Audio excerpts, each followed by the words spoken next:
Now, we know that you're only watching this video because Elon Musk was in the title, but we're not alone here. The internet is saturated with Elon Musk, his name and likeness tried and true clickbait. Here's a meme asking the internet to stop with all the Elon Musk memes. Talk about meta. So what is it about Elon Musk that seems to have captivated the entire internet? We decided to ask Bloomberg reporter Ashley Vance, who actually wrote the book on Elon.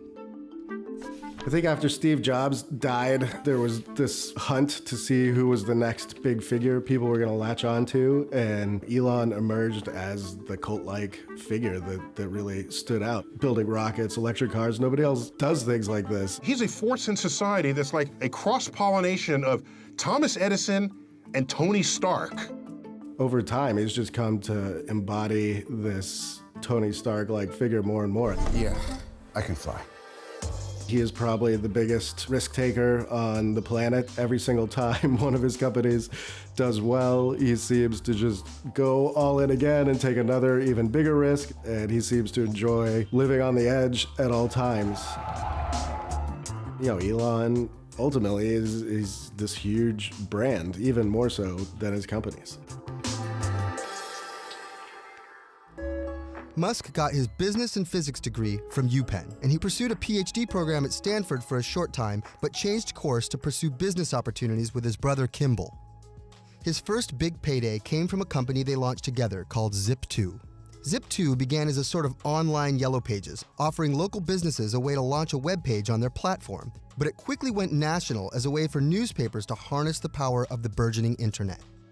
After securing partnerships with 160 publications across the country, Compaq Computer took an interest in incorporating Zip2's software into their Alta Vista search engine and acquired them for $370 million in 1999.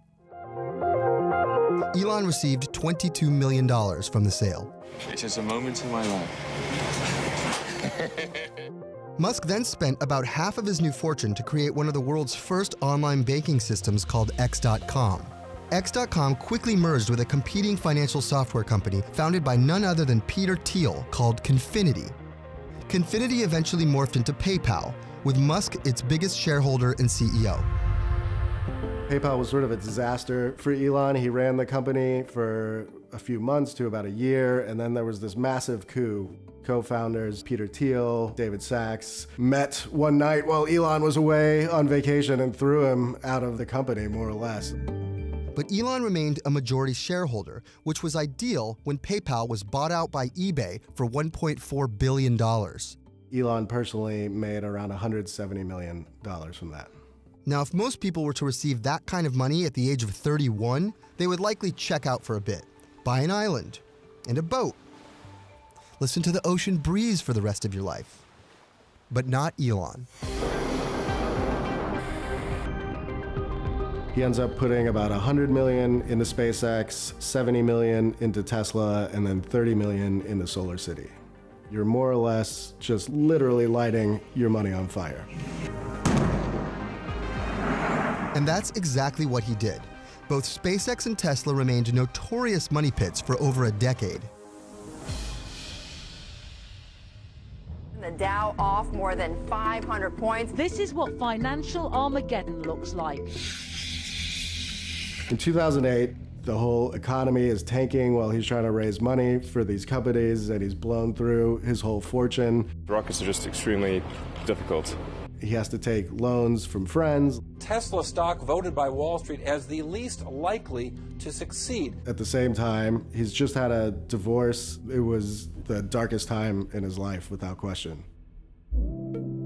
Musk kept his sights high, played the long game, and weathered the storm. It's one of the great sort of escape acts in business history is that he actually manages to keep both companies alive, to get a rocket to space, and to get the Tesla Roadster out the door.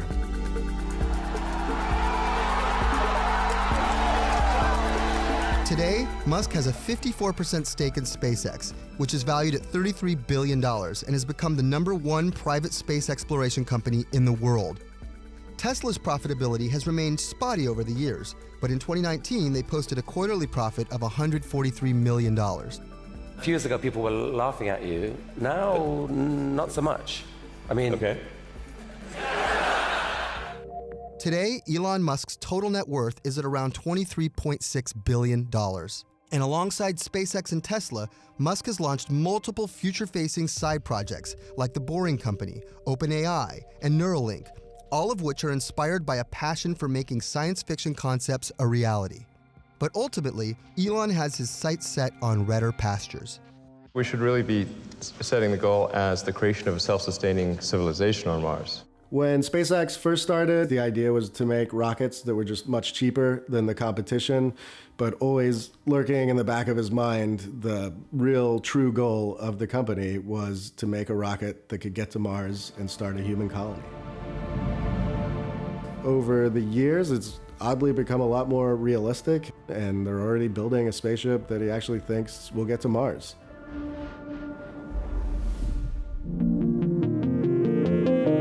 Elon's intellect, risk-taking, and subsequent successes against all odds have come to inspire a generation to do the impossible. And with this, the cult of Elon has grown exponentially. But with great power comes great responsibility, not to mention a Twitter account.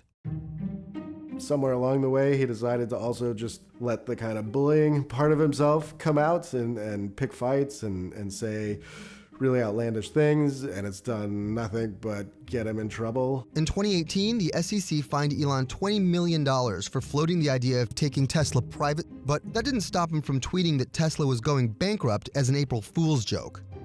But Elon, that's not funny when people are nervous. I mean, it's April Fool's. People should, lighten up, okay? In July of 2018, Elon called Vernon Onsworth, a diver risking his life to save the children's Thai soccer team from the caves, a pedo guy. Tesla's shares fell 4%, and he was slapped with a defamation lawsuit. He defeated the lawsuit, but not without some bad PR. Vernon went toe-to-toe with a billionaire bully. Then, of course, he smoked pot on the Joe Rogan show. Tesla's stock dropped 8% that day and wound up putting a $6.8 billion NASA contract with SpaceX in jeopardy. I think he's putting a dent in a lot of the goodwill that he had built up, and so he's become a much more divisive figure these days.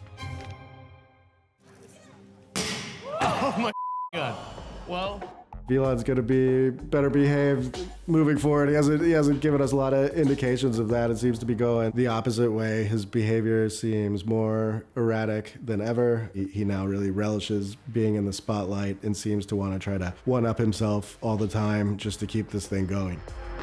Maybe it's like that old saying, you can't make an omelet without breaking a few eggs. And if Musk's midlife remains as unpredictable and tumultuous as his early career, then we should expect a lot more broken eggs from here to Mars.